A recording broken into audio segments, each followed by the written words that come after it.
Hello friends, आपका स्वागत है आपके अपने YouTube channel Think Different by Shivam में। जो आज हम बात कर रहे हैं, आपका पेपर आने वाला बिल्कुल 2-4 घंटे रह गए।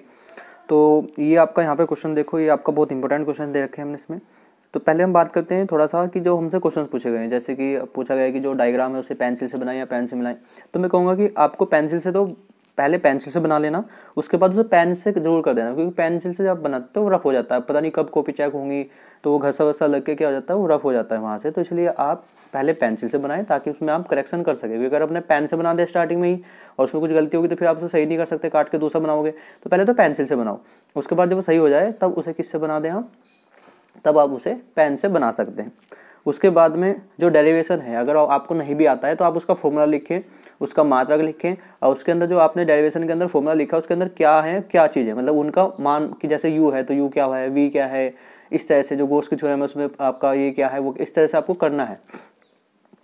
क्वेश्चन देखो क्या है, 20 सेंटीमीटर फोकस दूरी वाले दो पतले उत्तल लेंस संपर्क में रखे गए हैं। तो मान लिया हमने कि एक F1 है और एक क्या मान लिया F2, दोनों की कितनी है, 20 सेंटीमीटर है। आपको पता ही है कि जो आपका उत्तल लेंस होता है, उत्तल लेंस की फोकस दूरी किसमें होती है, प्लस में होती है, अवतल की किसमें होती है, माइनस में। तो 20 सेंटीमीटर होगी, तो यहाँ से आप पहले संयुक्त फोकस दूरी निकाल लेंगे इनकी संपर्क में रखने पे। तो 1/f बराबर होता है 1/f1 प्लस 1/f2, ठीक है। तो यहाँ पे जब आप वैल्यू रख दोगे 1/20 प्लस 1/20, तो आपका कितना हो जाएगा, एलसीएम आ जाएगा 20 और ऊपर हो जाएगा 1 + 1 2, 1/10।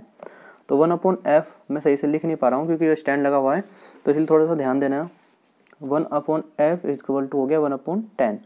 तो इसे जब आप उल्टा करोगे तो f बराबर कितना हो जाएगा, f गुना कर दोगे ऐसे करके, तो f बराबर आ गया आपका 10 सेंटीमीटर। उसने कहा कि इससे 20 सेंटीमीटर दूरी पर एक वस्तु रखी गई है। तो u हमेशा आपको माइनस में लेना है, -20 सेंटीमीटर। क्योंकि देखो जो आपका मान लो ये लेंस है, तो अगर जो आपकी किरण इधर को आ रही है तो जो वैल्यू आप इधर लोगे, इधर की साइड में, यहाँ से इधर की साइड में लोगे वो तो होगी प्लस में, और जब इसके उल्टी साइड में लोगे, किरण के उल्टी साइड में, मतलब किरण इधर को जा रही है, आप माप रहे इधर को, तो वो माइनस में ली जाती है। यू बराबर हो गया -20 सेंटीमीटर। वी निकालना आपको, तो वी निकाल सकते हैं आप कैसे, लेंस में फार्मूला पता ही होगा आपको, 1/v - 1/u। मेरी राइटिंग थोड़ी खराब हो रही है क्योंकि स्टैंड रखा हुआ है, तो स्टैंड की वजह से थोड़ा दिक्कत आ रही है ना। 1/f बराबर 1/v - 1/u, ये लेंस में माइनस का होता है और आपको पता है दर्पण में प्लस का हो जाता है। तो 1/10 बराबर 1/v आपको निकालना है, -1/u। यू की वैल्यू वैसे ही -20 थी, तो ये क्या हो जाएगा, माइनस माइनस क्या हो जाएगा, यहाँ पे प्लस हो जाएगा। तो 1/10 बराबर 1/v और प्लस 1/20। कोशिश करते हैं इसे करने की, यार दिक्कत हो रही स्टैंड की वजह से। तो कितना हो जाएगा ये आपका 1/v बराबर हो जाएगा 1/10, इधर जाएगा जब ये 1 माइनस का 1/20। राइटिंग खराब हो रही है, उसके लिए मैं माफ़ी चाहता हूँ क्योंकि यहाँ पे स्टैंड की वजह से मैं सही से लिख नहीं पा रहा हूँ, है ना। तो 1/ आपका 20 हमने एलसीएम मान लिया, तो यहाँ पे कितना हो जाएगा 2 - 1, तो 1/ आपका 20। तो वी आपका आ गया कितना, 20 सेंटीमीटर, वो आया प्लस का। तो इसका मतलब ये लेंस के दाईं ओर है। अब उसने क्या पूछा है आपसे, उसने पूछा था वस्तु एवं उनके प्रतिबिंब के बीच की दूरी पूछी है, मतलब वस्तु के भी और प्रतिबिंब के बीच की दूरी पूछी है। तो ये प्रतिबिंब के बीच की दूरी कितनी हो जाएगी, मान लो ये लेंस है आपका, इधर आपकी वस्तु रखी है और यहाँ पे आपका क्या बना, प्रतिबिंब बना, तो इनके बीच की दूरी पूछी है। तो पहले u + v, तो ये आपका हो जाएगा u + v बराबर 40 सेंटीमीटर। ये आपका आंसर आ जाएगा कितना, 40 सेंटीमीटर, v + u, क्योंकि बीच की दूरी पूछी है उसने, किसके वस्तु में, उसके प्रतिबिंब के बीच की दूरी पूछी है। तो आशा करता हूँ कि आपको समझ में आया होगा। कहा कि 1.5 अपवर्तनांक वाले एक पतले समतल उत्तल लेंस की फोकस दूरी 20 सेंटीमीटर है। 1.5 अपवर्तनांक वाले एक पतले समतल उत्तल लेंस की फोकस दूरी 20 सेंटीमीटर है। इस लेंस के वक्रपृष्ठ की वक्रता त्रिज्या ज्ञात कीजिए। तो यहाँ पे दिया क्या है, आपको दिया गया है, लिख लेंगे पहले आप, मेरे लिखने में दिक्कत आ रही है भाई। दिया गया है, क्या क्या दिया गया है, एक तो आपको दिया उसने समतल उत्तल लेंस के लिए, पहले तो यहाँ पे क्या लिखेंगे, समतल उत्तल लेंस के लिए, समतल उत्तल लेंस के लिए R2 आपको पता होना चाहिए। R2 क्या होती है, समतल होगी तो उत्तल लेंस का आपको क्या होगा, तो R2 इक्वल हो जाएगी आपकी इन्फिनिटिव, इस तरीके से हो जाएगा, R2 आपकी हो जाएगी इन्फिनिटिव। उसके बाद उसने f कितना दे रखा है आपको, 20 सेंटीमीटर। अभी आपको बताइए आपको प्लस में क्यों ले रहे हैं हम, क्योंकि उत्तर है। उत्तल में प्लस लेते हैं। n बराबर आपको हो जाएगा 1.5 दे रखा है उसने, और आपको क्या निकालना है, आपको निकालना है R1 बराबर ज्ञात करना। तो अब इसका फॉर्मूला लिखेंगे आप। इसका फॉर्मूला क्या होता है, 1/f बराबर n-1 इंटू ब्रैकेट में 1/R1 माइनस 1/R2। इससे आप इसको कर लोगे तो क्या आएगा आपका 1/20 बराबर 1.5 माइनस का 1 और 1/R1 आपको निकालना है 1/R2। R2 की जगह इन्फिनिटी, तो ये तो हो जाएगा आपका 0। तो ये कितना आ जाएगा 1/R1 ही आ जाएगा। तो 1/R1 और ये इसमें से जब आप घटाओगे कितना रहेगा 0.5 और बराबर कितना 1/20। तो आप जब इसकी बर्जगुना करोगे, बर्जगुना में क्या हो जाएगा R1 बराबर 0.5 गुना 20, इस पॉइंट से कट जाएगा तो 5 दूनी 10, तो 10 सेंटीमीटर आपका आंसर आ जाएगा। तो थोड़ा सा अच्छे से कर लेना तुम, थोड़ा सा मुझे प्रॉब्लम आ रही है लिखने में, तो आपको मैंने समझा दिया। फार्मूला क्या था इसका, फार्मूला मेन चीज़ होता है और फार्मूले का आपको इस तरह से वहाँ पे लिख देना है बस। मान लो अगर 3 नंबर क्वेश्चन आ रहा तो 1 नंबर तो इस पर मिल जाएगा, 1 नंबर इस पर, 1 नंबर आपका कैलकुलेशन का। तो इस तरीके से आपको ये करना है। तो ये 2 क्वेश्चन हमने आपको समझा दिए। तीसरे क्वेश्चन की तरफ बढ़ते हैं अब। देखो नेक्स्ट क्वेश्चन में क्या दिया हुआ उसने, 12 सेंटीमीटर फोकस दूरी के उत्तल लेंस को 36 सेंटीमीटर फोकस दूरी के उत्तल लेंस के संपर्क में रखा गया। मान लो हमने कहा कि F1 जो कि उत्तल लेंस दे रखा है, उत्तल लेंस के लिए F कैसा होता है प्लस का, तो ये तो हो गया 12 सेंटीमीटर। और F2 के दे रखा है, ये किसके लिए, अवतल लेंस के लिए दे रखा है 36। तो हम इसमें क्या लगाएंगे माइनस, क्योंकि इसका जो आपका निकल के आएगा फोकस वो दूसरी साइड में होता है, इधर की साइड में, मतलब आपका लेफ्ट साइड में होता है, इसलिए माइनस में आता है फोकस दूरी जो आपकी अवतल लेंस की होती है। अब संयुक्त आपको पता ही है 1/f बराबर 1/f1 प्लस 1/f2। तो 1/f बराबर कितना हो जाएगा 1/12 माइनस 1/36। एलसीएम कितना आ जाएगा 36 आ जाएगा। 12 या 36 माइनस 1 तो 2/36। आपको बताइए कितना है, कितने दूनी होगा 36, 18 दूनी 36, 18 दूनी 36 होते हैं, तो 1/18। तो f कितना आ गया आपका, यहाँ से f निकल के आ गया 18 सेंटीमीटर। किसका आया वो प्लस का आ गया। उसके बाद 27 सेंटीमीटर दूरी पर उसने वस्तु रख रखी, तो u बराबर हो गया आपका माइनस के 27 सेंटीमीटर। अब फॉर्मूला लगा देंगे आप, फॉर्मूला आपको पता ही होगा 1/f बराबर 1/v माइनस 1/u। तो जब आप इसे लगा के देखोगे तो 1/f की जगह रखोगे 1/18 बराबर 1/v आपको निकालना है। माइनस और माइनस कितना हो जाएगा आपका प्लस का 1/27। जब इसे आप इधर लोगे तो 1/v ये इधर चला जाएगा। एलसीएम कितना आ जाएगा इसका 27 गुना 18 मान लिया हमने, कोई बात नहीं। तो इसके ऊपर आ जाएगा आपका 27 और इधर जब ये जाएगा तो माइनस के 18। कितना बचा 9, 9/27 गुना 18, 9 दूनी 18, 27 दूनी 54, 1/54। तो 54 का आपका उल्टा कर दोगे तो v बराबर कितना आ जाएगा यहाँ से प्लस के 54 सेंटीमीटर। ये आपका आंसर आ जाएगा। थोड़ा सा प्रॉब्लम आ रही है मुझे लिखने में, तो आप समझ सकते हैं, ठीक है।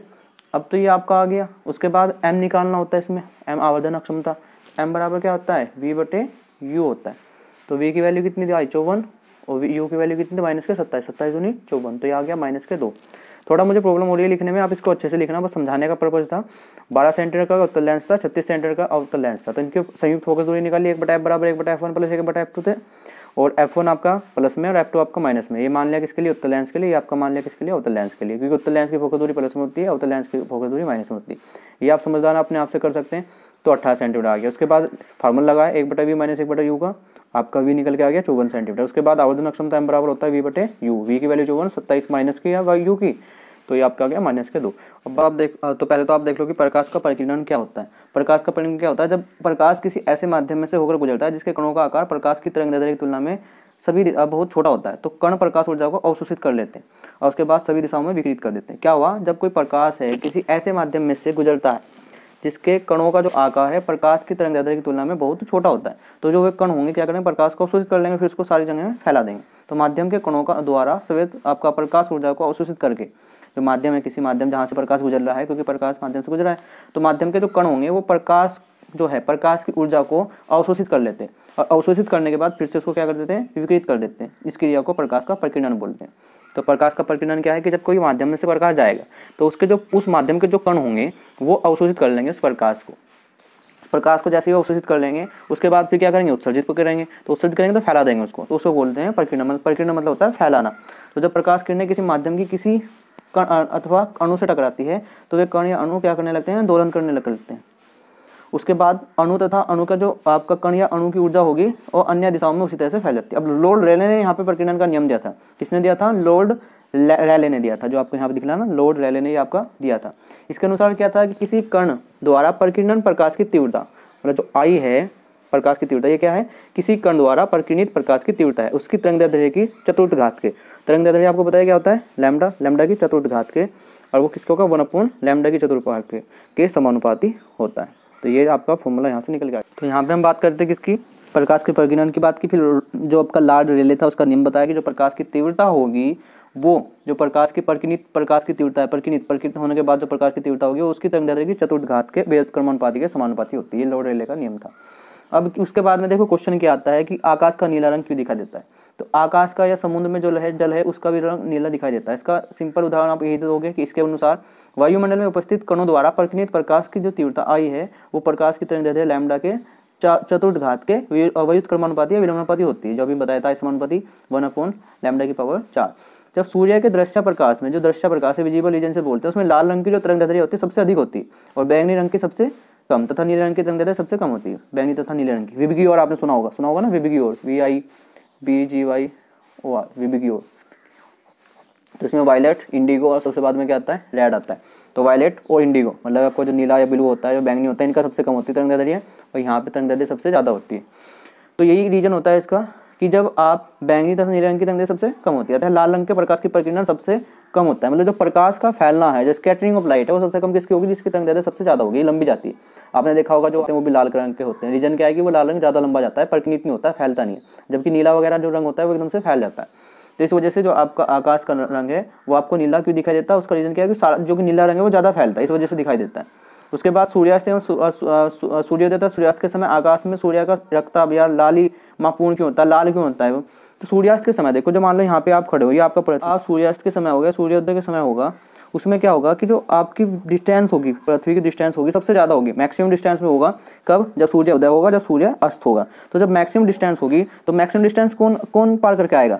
जिसकी तरंगदैर्ध्य सबसे ज़्यादा है। तरंगदैर्ध्य का ज़्यादा होने का मतलब है कि वो ज़्यादा लंबी जाती है, ठीक है। तो इस वजह से हमें कौन दिखाई देता है? सब तो प्रकीर्णित हो जाएंगे, रास्ते में आते फैल जाएंगे, लास्ट में कौन आएगा? यहाँ पे विजेता कौन होगा? लाल रंग। तो समझ में आया क्यों होता है सूर्यास्त के समय और सूर्योदय के समय? क्योंकि लाल रंग की प्रकीर्णन जो होता है सबसे कम होता है, तरंगदैर्ध्य सबसे ज़्यादा होती है। उसके बाद जब आपका मध्याह्न होता है, मध्याह्न मतलब यहाँ से दोपहर के टाइम, तो दोपहर के टाइम इसके बीच की दूरी बहुत कम हो जाती है। और जब दूरी कम हो जाती है तो विबग्योर आपको सारा का सारा दिखाई देगा, और सारा का सारा जब मिक्स हो जाएगा तो उसका रंग कैसा हो जाएगा? श्वेत हो जाएगा। ये आपके क्वेश्चन वहाँ पे पूछे जा सकते हैं।